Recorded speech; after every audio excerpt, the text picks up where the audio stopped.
اكتشف أحد الرعاة ذات يوم أن ذئبة قد وضعت صغارها داخل حظيرة غنمه. كانت تأتي وتذهب بهدوء دون أن تؤذي الغنم، فشعر بالرقة نحوها وسمح لها بالبقاء، لكنه كان يراقبها عن كثب.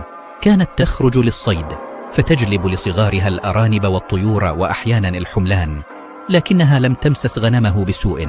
ومع نمو الجراء غادرت الذئبة يوما للصيد، فهاجمت جراؤها حملا من القطيع وقتلت.